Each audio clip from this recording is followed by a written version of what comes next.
If we want to excel in business, we need to stop working in the business, like doing the thing, and working on the business. Capital is resources, right? If I don't have resources, I have to be resourceful. When you say no to some things, you say yes to the others. But it takes courage. It takes courage to go out and ask people for money to give them your services.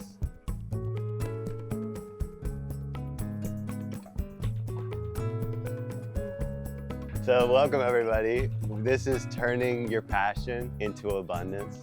I appreciate you all coming and like showing up this weekend for yourselves. We're conditioned when we grow up. I got news for you. I don't know if you guys have figured that out yet. And it's just BS. It's a big illusion. Long story short, when I was in college on that path, right? Of like get a job, do the career, whatever, white picket fence, whatever you want to call it, the American dream. And I never felt fulfilled, right? So I left college when I was 20 years old. That summer, my friend Ian was like, hey, Jack, I'm going to Europe to go work on farms. And we went to Europe for 3 months and worked on like 9 farms, I think it was. And I remember we worked on all these farms in Europe to like see the country and travel and all this cool stuff. But it really was like a beautiful energy exchange, right? I met these people and built relationships with these farmers. And we worked their land and they were grateful and we saved their farm, you know? So they were like, these farm Americans, we need you to come every year. Like, good, really good people. And I knew nothing, right? I knew no tools, I was like learning the weed whacker, and I was in Italy. I learned how to use the weed whacker the first time. It's kind of like sounds bougie, but we were up in the mountains and they didn't like me. I don't think they liked me, but because I didn't know how to use this weed whacker. But that's where it starts. So when I'm like teaching someone a weed whacker now, I'm gentle, I'm kind with it, you know? Learn this right now, go faster. Nah, my team might not say that. But no, I was on this in Europe, and I learned about like this lady in Sweden. She said, listen, I was asking her all these questions and she didn't even speak English. And she said, just get this book. This is where I learned it all. And I was like, wow. And like, she was like, just read this. And I bought that book and I read it. It was called The Self-Sufficient Gardener, I believe, by John Seymour. So guys, I encourage you to write notes because we're going to get into the juice of really what we're doing too, if you want to, because, our minds are for having ideas, not storing ideas. We got to write it down at any time I have an idea. So these are good ideas. So I didn't come up with that either. We got to write it down. There's too many ideas going around. So The Self-Sufficient Gardener by John Seymour changed my life. And I think it's like they're not printing them anymore or something. So now it's like $100. It used to be like $20. Anyways, I bought that book. I went around Europe. I came back to the States. I kept going and working on farms. I went from North Carolina to Texas to Oregon to Hawaii to, Florida. I worked on farms here, and it was amazing. And I loved the lifestyle. But there was a time, anyways, during those travels, right, where I realized I didn't have any resources to do what I wanted to do. I love this. There's a wood chopping class next to us, and we're getting the audio of that. Anyways, scarcity mode, right? Scarcity mode. That's what we're here to squash today. Are you guys down with that? Yeah. Because it keeps creeping up. Heck yeah. Cool. Because it keeps creeping up in this. And I don't know what it is. If it's our parents, people who have money growing up from that. Grow up and they have scarcity mindset. And people who don't have money grow up with scarcity. I don't know what it is. It's crazy. So when I was on the road, I realized I didn't have these resources. But then I thought, okay, I have to go make money, right? I got to go tell, mom and dad, I got to go make money. But I wanted to do it my way, right? I don't know if you guys can relate. Yes. Yeah, so I didn't want to go work at Starbucks or whatever. So I thought I was already doing this. I was working on farms in Oregon, Portland, Oregon. Estacada, actually. Hey, brother. And I was working on the weekends making money like $60, $100 for like, and I would do their vegetable gardens because it was like the farmers' friends who wanted to get a garden going. And anyways, long story short, I was like, I could do this for like, why don't more people do this? I could do this instead of work landscaping gigs or like do pavers or whatever. And then I had the idea. I was like, oh, grow food at home. Like, let's go edible landscaping. Instead of tear out the old bushes, ornamentals, and put in the vegetables or fruit trees or perennials, right? Or whatever you want to do that's functional and useful and serves us. So at that moment I had the idea, but then I also realized guys, this is what I did. I didn't even know this at the time, that it's a business. Can you guys relate to that? You start a business, you have an idea, you're like, I want to start this. Maybe it's music or it's, making something with your hands, and you're like selling it, and you're like not even realizing it's a business. That was me in Urban Abundance for like the first like couple years, which is like kind of embarrassing to even say, but like it's a business. Like, hey, Jack, it's a business. So when I like, when I didn't have any like resources or anything out there, I went on this backpacking trip. It's like my last hurrah for my traveling expeditions. I was in like a new state or country every month for 2 or 3 years, guys. And then yeah, it was wild. And it's funny because now I'm farming and I'm like, you're really tied to the land, to come to an event is like a sacrifice, right? We're committed, which is a beautiful thing. And anyways, my last hurrah was like a hiking trip in Oregon. And I wanted to just get as close to the land. I'm like, man, I'm doing all these jobs and helping people grow food, and it's amazing. But like, we're eating, Chick-fil-A or whatever. I'm like, I want to go hardcore. I want to go to the land. So I went on this 400-mile backpacking trip in Oregon on the Pacific Crest Trail. It was amazing. And I heard wolves. It was wild, like just out there. Beautiful experiences.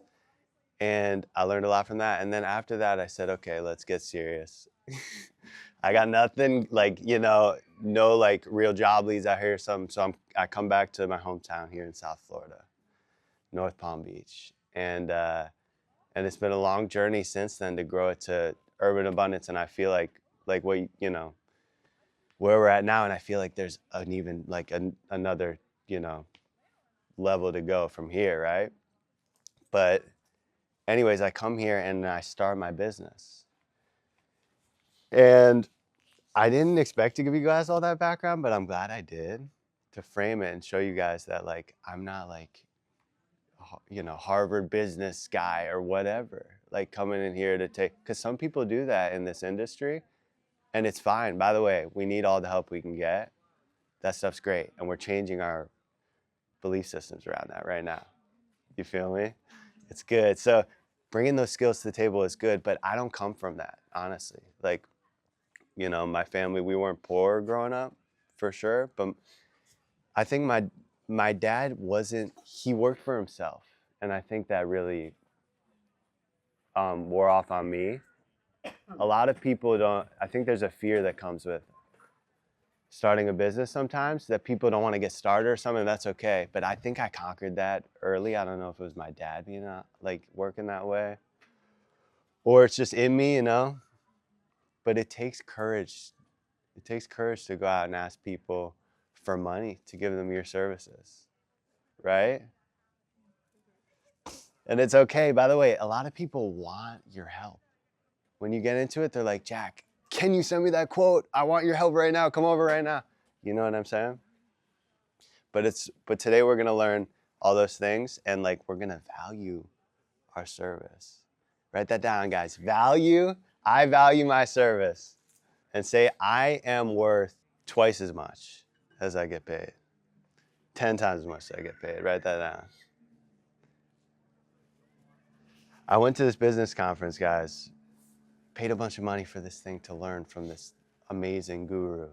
And he said, guys, if you literally just raise your price by 10%, if you raise your customers by 10%, and you raise the amount of times they purchase by 10%, does that make sense?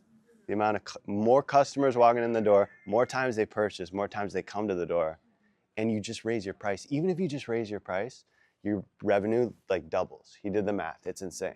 Just 10%. You know? So if you learn these, like, this is how you set yourself apart in your field, right? You do these things, you raise your price. People are like, it doesn't feel good raising your price, does it? No. But it's something we got to confront, you know? I just did it recently. For example, I have some monthly members. We have a service where we plant people's gardens and then we'll come and maintain it. And we do it every 2 weeks. We'll be out there and we're gonna nail it for you. And it's a lot of fun. That's like our bread and butter, guys. It's called garden membership services. And it's amazing. It's like, people are texting me like, Jack, I love all this harvest. They're like blown away. I love doing it. But it comes with its issues too, guys, problems and fighting fires. You know, that's what it is, honestly, as you get into it more. But it's blessings. So what am I trying to say? I have it's a every 2 week program, and it goes great. And this is what I tell my clients, guys. It's really important. The reason why, because everyone wants to do. Is it or is it not true? Everybody wants the best deal they can possible all the time, which is fine. But you guys will feel that. And a lot of people early on when I was starting this membership program, because that happened 4 years ago, right? I started Urban Abundance 8 years ago. I didn't even have my ducks in a row the first 3 or 4 years. And I was like, oh, wait, this is my actual offer. And we're going to get into that. Like, and then you like make that a standard. Like, oh, this is what it is, right? Like, for example, a food truck who starts like with 100 items might be like, hey, everyone loves the BLT. Let's just do that, right? So same thing. That's kind of where you want to go. Just recently, I have these monthly members who we go every 4 weeks. And we've been doing it a couple years. It doesn't work as well. Like, I want my service to hit. I want it to work, right, guys? If I don't go every 4 weeks, that's like sometimes like 30 days almost. I don't go to the garden. As you guys know, you got to be in the garden all the time. So these members, because they wanted half off, right, for the monthly membership, which makes sense, but it's just not going as good, and they're not into it. They're not out there, and I'm like, we got to do it every other week. And if not, it's okay, but like it's just got to be that way, or else it's like out of sight, out of mind. Does that make sense? Cool. So I'm gonna get into the content now because now I'm rambling. But I really hope this gives you guys some value. But my goal today is to get you guys to be thinking about, what do I want, like, for myself? Like, what's my target? And think about that. And then we could write down steps to get there, actions to get there. And then we're going to go home and we're going to do those things and nail it, guys.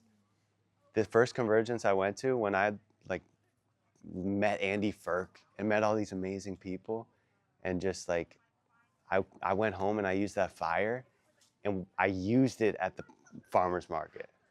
And I was like, you know what I'm saying? I transmuted it into serving others. That's what we're doing here. That's what business is. Change. We're here to change. Write this down, guys.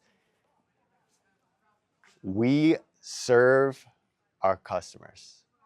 We serve our customers. And write down, sales is just helping others. Sales equals serving. It's different. It doesn't even become sales when it's that, right? It's just, hey, here's what you can have. Do you want her to know? If not, that's cool. I'm here to help. So yeah, guys, is this making sense so far? Yeah. Cool. Cool, yeah, it's essential. And that's exactly right. What's your name? Victoria. Victoria, good to meet you. You have great energy as well. Thank you. And you're here and present. Yes. And that is the entire thing, guys. Change your energy, change your life, right? I love that, Victoria. Thank you. And by the way, is it not true that even if we have a business or we don't have a business, how you doing?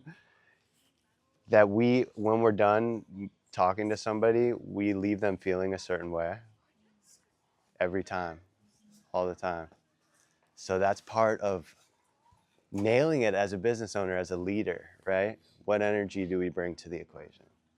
What do we bring to the equation? A lot of people who don't make it in business, they blame others and they say, it was this or it was that thing or it was that. Something can go wrong in my business now and it's like literally someone's fault. And I'm like, how did I do that? You know, because it's like, it is my fault. I should have trained them. And it's like, I take it on sometimes. But that's breaking through too, right? Like really delegating and passing the baton too. There's like another level. I don't know how many of you really want to grow the business to where you have people and you're helping people, but honestly, that's a blessing in my life. Like I hired people and they're like my family now. I love them and they show up for me and I show up for them. It's beautiful. So this business thing's amazing. It turns into more than just like, oh, I want to like change the world and do this one thing, which is amazing. But like it changes like our world, right? And like our real, like, you know, our lives. So let's get into it, y'all. Turning your passion into abundance. Okay, I wanted to have a whiteboard, y'all, and I was gonna put it in my truck last night, but I didn't because I was running out the door at 8 p.m. But you guys have notes. Yes, good. So passion. Who here knows what they want to do for their business and like knows what their passion is? Okay.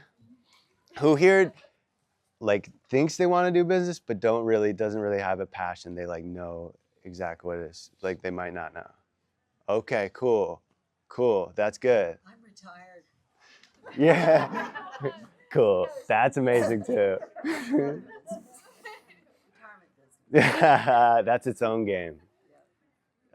Okay, well, guys, so many people said they had passions that they know. That's amazing. And that's the spot I was in too, where I kind of knew this is what I wanted to be. And by the way, now I have other passions that I want to go chase. And that's okay too. So, but like I knew at that time, this is something I really get behind. Like I knew that, you know when you're in a job or something, you're like, this is me. This over here is me. And you know that. Some people do that and they say, no, this over here is me. And then they quit in 2 months. And they say, this over here is me. And they quit in 2 months. So there's a difference between that and also like, wait, I know this is me, right? So if you're like that, guys, and like, like what that is, and it sounds like it is, we need to, this is what passion is when you look at it in the dictionary. A barely controllable emotion. Which is incredible. And I love passion. But business isn't that. Business is logic. And if we're trying to go to abundance, business is honestly the mushroom energy. It's like, take the feelings out of it, But like, I'm very empathetic. So it took me a very, very long time to learn these things. And by the way, you want to make people feel good. Feelings are part of it, right? Like we talked about them earlier, but my point is we want to discipline the passion. We want to, right, tame the passion, if you will, or transmute is a better way of putting it. And so that's what we're doing. We need to learn the skills. Like we actually need to, instead of just, this is the main thing, we need to write this down right now if you haven't heard this. If you have, great. But if we want to excel in business, we need to stop working in the business, like doing the thing, and working on the business. Like who should I call to help, change the game for me?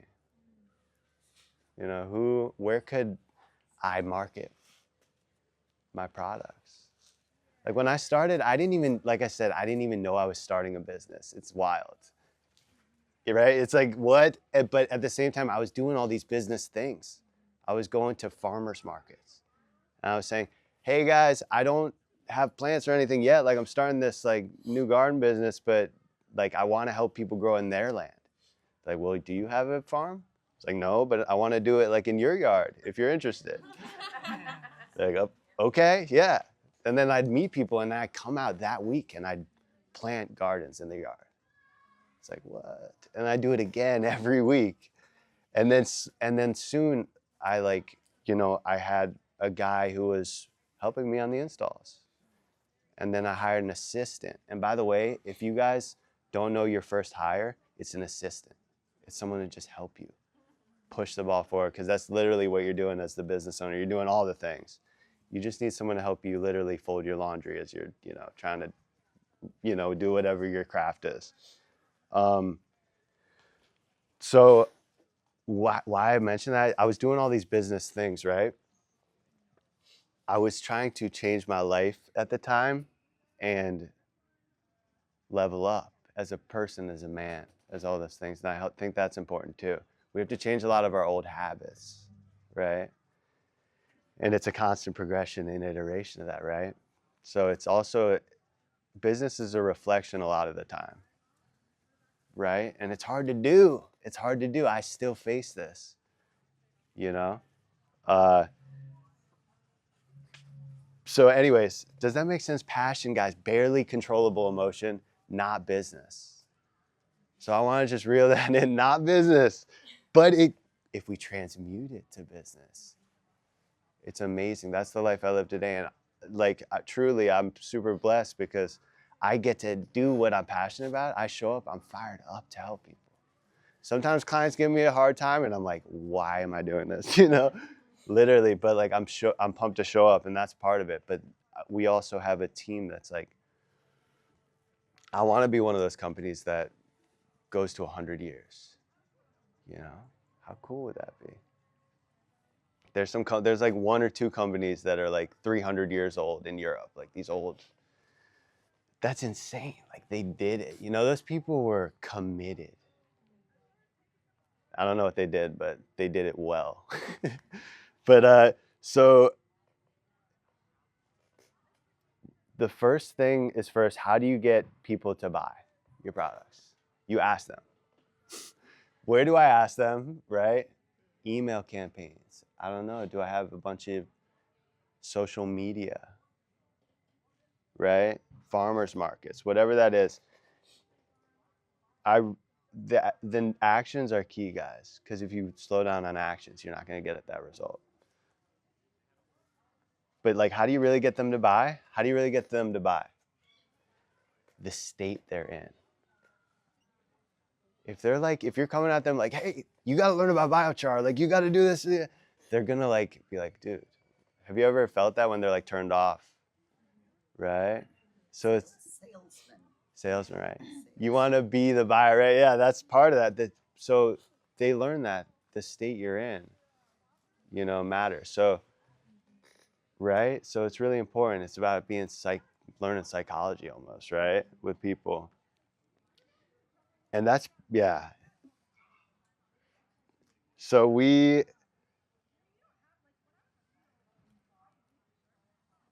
again, abundance. So that's our goal. And I appreciate you guys all for coming. It's amazing. Abundance is our goal, right? What is that for us? That's what I want you guys to just reflect on for a second. What is that for you? Is it $1 billion? Probably not. For me, it's not, right? What is it for us? For me. Because when we think it's $1 billion, that's why I mentioned that, we are let down and miserable. What do we actually want? So like, let's meditate. Maybe we could do that real quick. And meditate on our dream life. Is it with like the people we want to be with? Do we have land? Do we have cows? Where is it? What do we feel like? Let's do that for a couple minutes real quick, and then we'll get into it.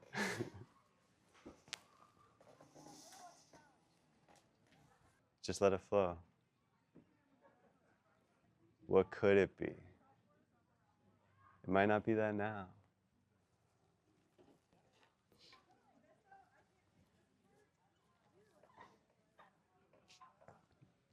Very cool. Awesome. We can have that. That's our abundance, guys. That's for you. So if that's where we're going, we call that moment of destiny. Who has a moment of destiny for us? Like, what does anyone want to share theirs? Like the moment of them where they want to go. Yes, Victoria. My husband Nolan and I were starseeds. Has anybody heard that term before? Amazing. Yeah, I have. Can you explain to us what that is? Starseed. Yeah, so it's being from a different place. It may be your first incarnation, but you incarnate here intentionally with the dharma of wanting to assist humanity. And so I knew that at a very young age, and I worked in libraries because I wanted to be able to help the people and be of service to the people. And now I've expanded outside of the traditional library. And my husband and I's dharma is really to help cultivate mycelia node networks, is what we call them. So our moment of destiny is really to cultivate and foster regenerative relationships, because everything goes back to relationships with the land, relationship with the self, the human, the more than human. So when I think about the essence of everything and how as permaculturalists, we're growing our own vegetables, well, it really goes back to the relationships with the plants and the people.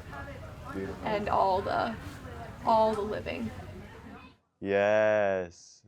Thank you, Starseeds. Cool. Yeah, so what do you want to do with that? What moment would you want to have with your beautiful husband at some point? Well, right now we're at Chosen, and I'm a social permaculturalist, Chosen Eco Retreat in Sebastian, Florida. That's beautiful. I hear that's awesome.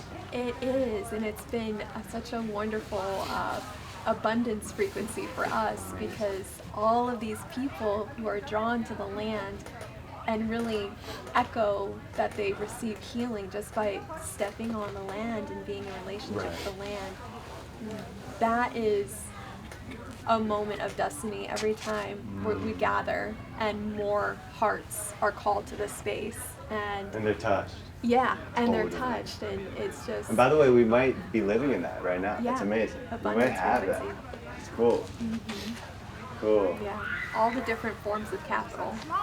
Because we were saying, lived in the material capital for so long, but there's social capital, and spiritual capital, experiential capital. Right, you can make a bunch of money and then not have any friends, not anyone to share it with.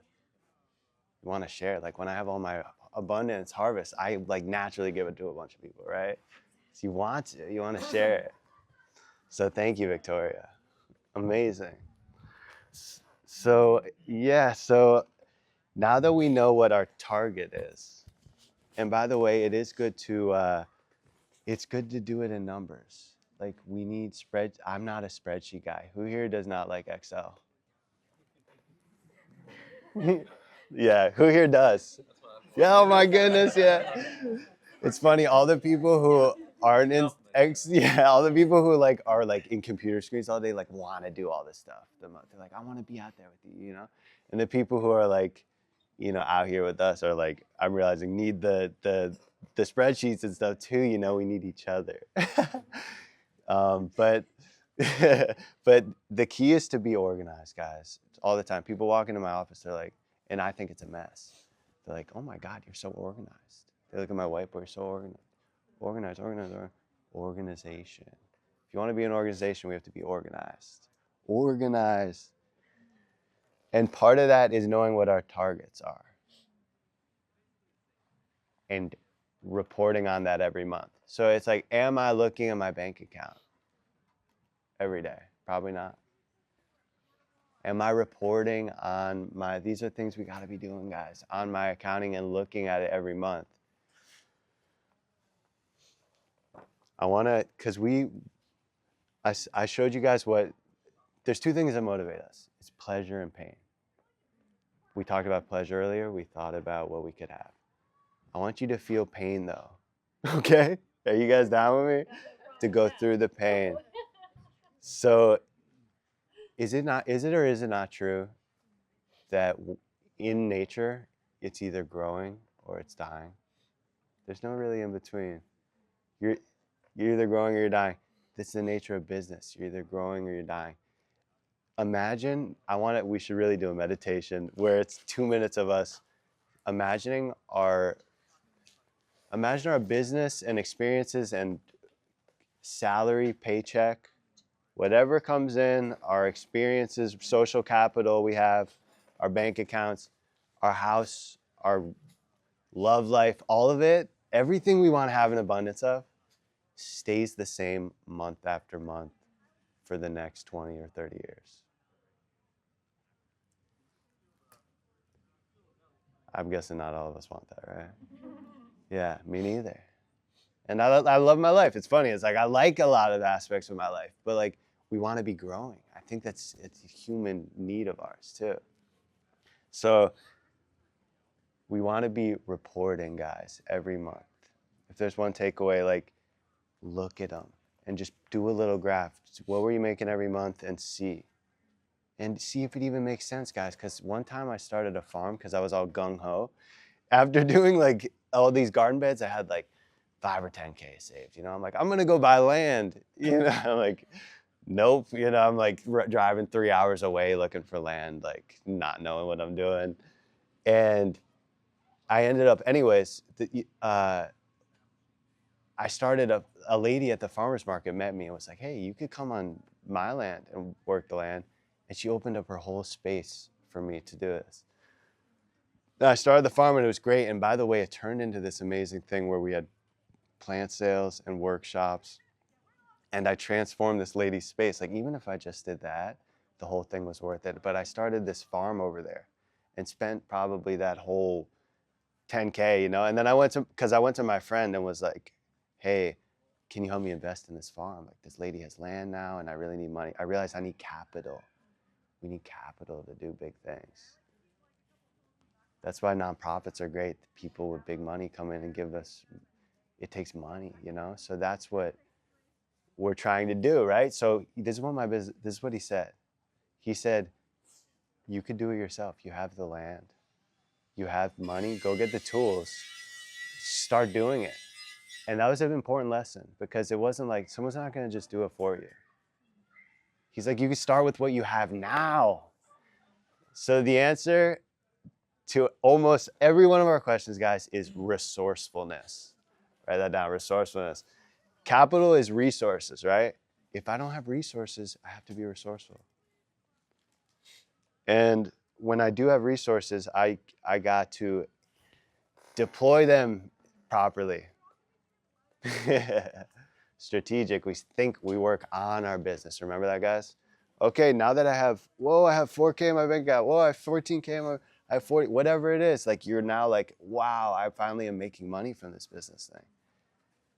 How do let me stop and work on the business for a second. Where do I spend that money? It's really important. All right, y'all.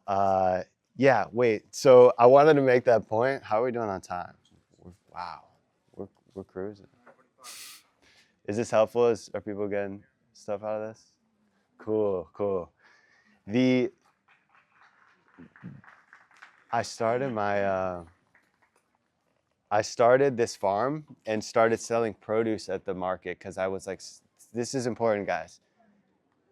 It's called shiny object syndrome. Does anyone know what that is? It's okay. So check out when you get in business. Yeah. Oh my goodness. It's like I started helping people grow vegetable gardens, right? And like teach them how to do it and set up the irrigation and do the soil and plants. That's my business. And by the way, this is a perfect segue into what we're about to get into. But I was doing that well and I started to figure that out. And then I had this great idea. And people will do this too. They'll give you these ideas. Not all ideas are good ideas. They'll say, hey, why don't you sell all this produce? And I thought, yeah, like I've always wanted to do that. Like Curtis Stone, let's go. And we started, I started on this lady's land, started the farm. That was my whole thing, get a farm and sell all this stuff too, and have, you know, a network of people growing it in their yards. And that was the shiny object, like, oh, being at the farmer's market with carrots and, you know, tomatoes and microgreens. And I finished, the important thing is though, I finished that year, it was like going into the next year, and I realized I made like $2,000 at the markets from, you know, selling like literally radishes and stuff. And I was like, wait, I made that much with plants and I wasn't even like trying with the plants, you know? And it was like, wait, do I want to really do the farming? I'm getting up at like 4 a.m. and picking these salads, you know? Like, we get stretched thin with business, right? We have to choose at some point, you know? When you say no to some things, you say yes to the others. When you're saying no, you're really saying yes. It's really important, yeah. So that season I said, hey, this doesn't make sense. I'm not gonna do it. I'm gonna still grow everything because I have the seeds and let's go. But it became more of a, all that stuff was for my clients. It was abundance. It was like, I started to just say yes to everything that was plants and to my real core service. Does that make sense, guys? I continue to do that. Like now I need to be just like, oh wait, here's the wheelbarrow and shovel. I need to help my garden members who are, you know, struggling over here, or like sell new garden members. Like I have to do that. And it's hard for me to do. You have to like, you have to do it at some point. So guys, if we get anything today, it's passion is not business. Passion's not business.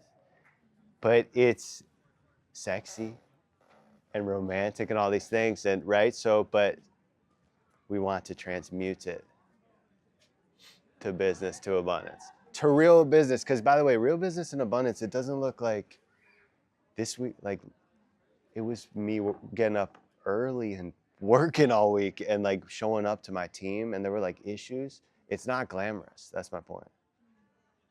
Like the people who really set themselves apart, what are they doing differently that I could be doing too, right? Because there's clues. Success leaves clues because they're doing something. A lot of people look at that and they say, they write it off. Well, he's this or that was this, or they're not curious. They're not thinking, wait, what's going on here? And I think that's good once we get in, because we want our clients to be abundant as well, right?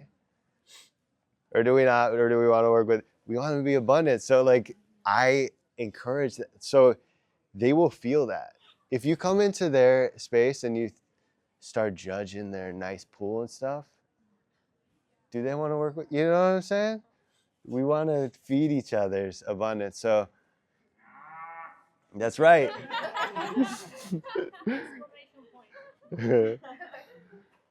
So this is good. We're reconditioning. And guys, accounting is not, I don't like it, but accounting is business. It's a secret. Accounting is business. Every business has accountants and lawyers. And none of it is fun.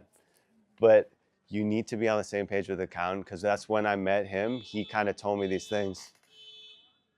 Get a bank account and run it all through your bank. You know, this is stuff I teach my team now. And an accountant taught me these things. And soon ChatGPT accountant would teach us all. You can literally go in there and ask him any questions you want. It's about carving out that time and working on the business. That's it. I wanted to do Q&As. Yeah, thank you. That's awesome. Thank you. Oh, yeah. Guys, check it out. Thank you, man. Urban Abundance FL on YouTube. Yeah.